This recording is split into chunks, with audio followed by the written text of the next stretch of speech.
Hello, in this video I'm going to tell you why Henry VIII broke from Rome in 5 minutes. Well, Henry VIII was a complex man and he broke from Rome for a number of reasons. In order to understand why, we need to go back and look at his wives, because the main reason he broke from Rome is because he wanted a divorce from Catherine of Aragon. There was one problem. Henry was desperate to have a son, and Catherine of Aragon did not provide the son and heir that he wanted.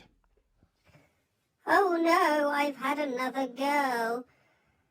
She's called Mary, but Henry's going to be so unhappy. He's desperate to have a son. Oh, Catherine of Aragon is way too old now. I want a divorce from her.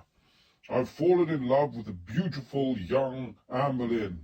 She will give me the son I so desperately desire. So just to recap, Henry believed that Catherine of Aragon, after 20 years of marriage, was too old to give him the son and heir that he desired. He'd also fallen in love with Anne Boleyn, and he felt that this beautiful young woman would provide him with the son and heir that he so desperately desired. So what Henry did is he asked his chief minister, Cardinal Wolsey, to go to Rome and try and get permission from the Pope to get a divorce. Now, it's important we understand that at this time, marriages were an extremely important political statement. So it wasn't simple for Henry to get a divorce. It was a religious matter, and he needed permission from the Pope in Rome to get that divorce. Now, unfortunately for Wolsey, he failed. He was unable to persuade Pope Clement VII that he should get a divorce. Now, why is that? Why would the Pope not grant him a divorce? Well, Pope Clement VII was actually under the control of Charles V of Spain. Now, Charles V was an emperor, an extremely powerful man who controlled vast areas of Europe, including the Papal States. And because Catherine of Aragon was his aunt, it would be a great insult to his family if there was a divorce. Charles V, therefore, put pressure on Clement VII and prevented him from granting Henry a divorce. So what did Henry do? Well, Henry decided that he would take matters into his own hands. If he made himself head of the church, he could give himself a divorce. Do you know what I'm going to do? I'm going to make myself head of the Church of England. If I pass a law called the Act of Supremacy, I will be the supreme head of the Church of England. I can then give myself a divorce. I don't need to listen to the Pope.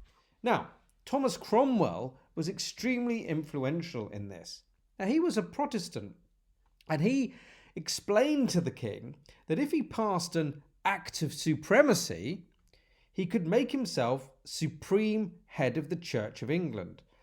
Now, if Henry broke away from Rome and took England away from control by Rome, he could, of course, give himself a divorce. There was one more reason why Henry broke from Rome, and that was to do with money. The church was actually extremely wealthy and owned a quarter of the land in England.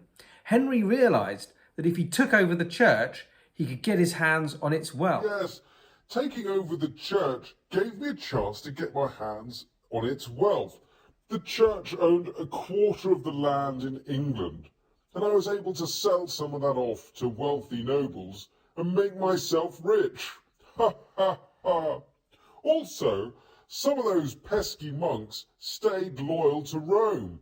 Well, those monks in those monasteries found out what I can do. I closed down the monasteries, sold off the land, sold off the buildings, took as much gold and silver as I could, and made myself very wealthy. Ha ha ha!